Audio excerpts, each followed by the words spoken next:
ഓണം ബമ്പറടിച്ച ഒരു മനുഷ്യന്റെ ഇപ്പോഴത്തെ അവസ്ഥ കണ്ടാൽ ശരിക്കും ഞെട്ടിപ്പോവും. 5 വർഷം മുമ്പ് 10 കോടിയാണ് ഓണം ബമ്പറായി ഈ മനുഷ്യന് ലഭിച്ചത്. പക്ഷേ ശരിക്കും പറഞ്ഞാൽ ഈ മനുഷ്യൻ ഇപ്പോൾ ദൈനംദിന ചെലവിന് പോലും കഷ്ടപ്പെടേണ്ടി വരുന്ന അവസ്ഥ. 10 കോടി ലോട്ടറി അടിച്ചതിന് ശേഷം ടാക്സും മറ്റു കാര്യങ്ങളൊക്കെ കഴിച്ച് ഇവർക്ക് കിട്ടിയത് ചെറിയൊരു തുക മാത്രമായിരുന്നു. ആ തുകയും കൊണ്ട് വീട്ടിലെത്തിയപ്പോൾ ശരിക്കും കുടുംബക്കാരൊക്കെ സന്തോഷത്തോടെ തന്നെയായിരുന്നു ഇദ്ദേഹത്തെ വരവേറ്റത്. പക്ഷേ ദിവസങ്ങൾ കഴിയുന്തോറും ചിത്രങ്ങൾ മാറിമറിഞ്ഞു. കഷ്ടപ്പെടാതെ ലഭിച്ച പണം കഷ്ടപ്പെടാത്ത രീതിയിൽ തന്നെ ഇദ്ദേഹത്തിൽ നിന്ന് ചിലവായി പോവുകയും ചെയ്തു. തന്റെ ഭാര്യയ്ക്കും മക്കൾക്കും അടക്കം എല്ലാവർക്കും വേണ്ടതൊക്കെയും ഇദ്ദേഹം നൽകി.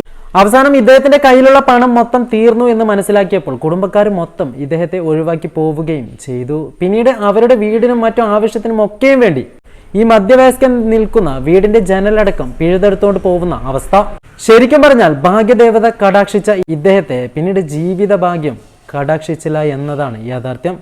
ജീവിതത്തിൽ ഒരു ഭാഗ്യവും തേടിയെത്തിയില്ല എന്നതാണ് യാഥാർത്ഥ്യം. മറ്റു പല ടിക്കറ്റുകളിലും ഇദ്ദേഹത്തിന് ഭീമമായ തുക തന്നെ അടിച്ചിട്ടുണ്ട്.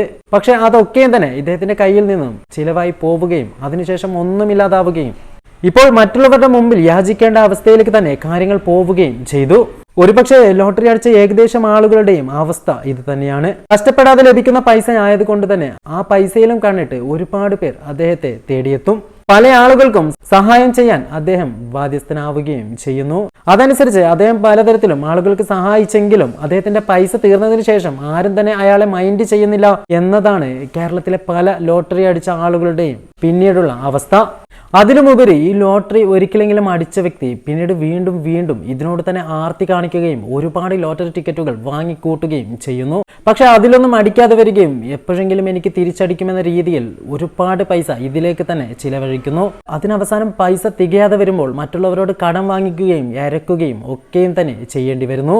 ഒരുപക്ഷെ കേരളത്തിൽ ലോട്ടറി അടിച്ച് നശിച്ചവരെക്കാട്ടിയും കുറവ് തന്നെയാണ് അതെടുത്ത് രക്ഷപ്പെട്ടവർ.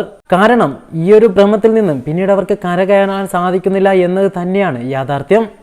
എന്തു തന്നെയായാലും ഇതുപോലെ പൈസ ഉണ്ടാക്കാൻ ശ്രമിക്കുന്നതിന് പകരം കഷ്ടപ്പെട്ട് സ്വന്തമായി ഉണ്ടാക്കുന്ന പൈസയ്ക്ക് തന്നെയാണ് വാല്യൂ ഉള്ളത്.